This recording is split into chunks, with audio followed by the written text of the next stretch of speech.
3,000 hours. I've got to start this chapter off with a story in and of itself before I get too deep into the proceedings. I was at my local guitar store trying to get some technical help with a new guitar and had a problem I couldn't figure out on my own. The individual in front of me had just started out playing, and for his first guitar, he'd purchased an American-made Stratocaster. Nothing against him or his decision, but it's not something I'd have started out with myself. He was upset that the neck wasn't thick enough for his taste, and he kept harassing the guitar tech because he convinced himself that just upping the string gauge would do the job. He'd gotten up to 12s and was still complaining that it didn't feel thicker. After about the thousandth time of me checking my watch, I told him to just contact Warmoth and have them do up a different neck for him. He nodded and harumphed at the tech and stormed out of the store. I finally stepped up to the counter, explained my problem, and rolled my eyes at the man that had been in front of me. The tech listened to me patiently as we developed a plan for the guitar, and as we finished the plan out, he said, "I wouldn't roll my eyes at him. You're even more clueless than he was when I met you." I was flabbergasted at the statement, but took a moment to remember back on my journey. The man was right. When I started, I couldn't string my guitar, name the strings, didn't know my notes, couldn't hold a pick. It was humbling to say the least. Never forget where you came from. On to this 1,000 hours. Runners have a phrase called hitting the wall.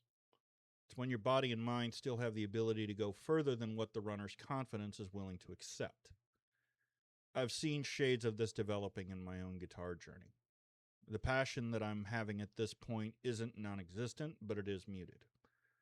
I've been told that the only thing to do is either stop and walk away, not happening, or just keep doing it in spite of how you feel about it. There's no other real choice given how much money I've invested myself into this much. My strength that's developed the most over this period has been primarily in hammer-ons and pull-offs. I'd somehow convinced myself that a pull-off was just lifting the finger off the string. It took me forever to be able to learn that it was just a downward soft pluck to get the thing to register correctly.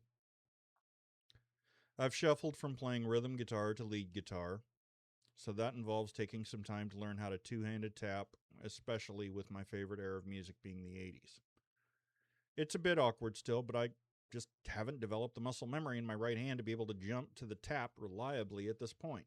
Obviously, that skill will develop the deeper into this I go. I spent time working on sound dynamics, controlling how loud the strings ring out just by how hard they're hit. This turned out to be quite a bit more difficult and nuanced than I thought it was going to be. There's been a great many things that have frustrated me with this journey of learning guitar, but none so much as this. I hope that it comes in more handy down the road, otherwise I'm going to be very upset with myself.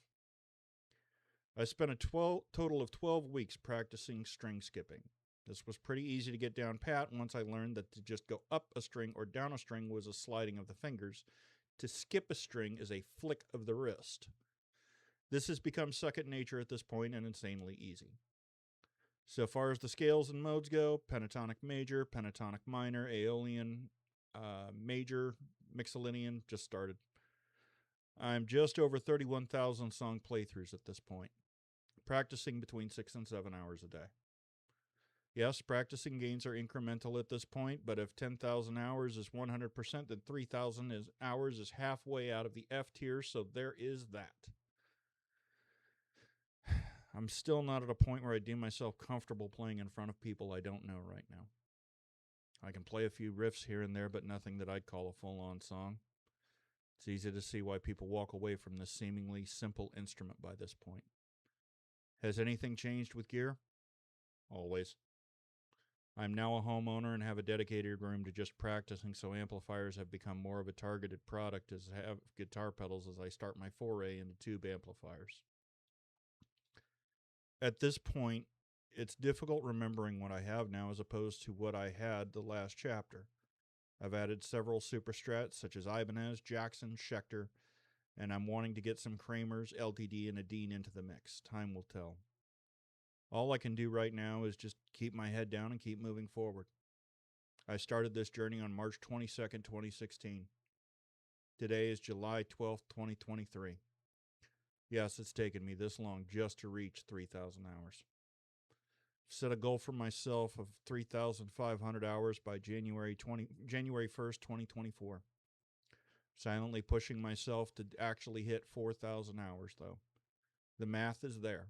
It's possible to do it. It all depends on how much life interferes with my plans. I hope to start this next chapter on New Year's Day. See you then. I hope.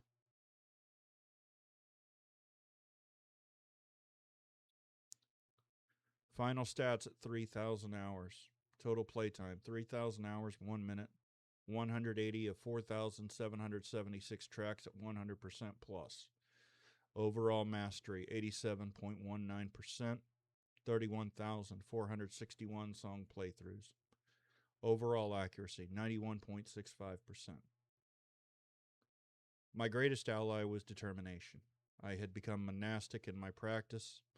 I abandoned song practice for drills, then abandoned drills for songs, then back again.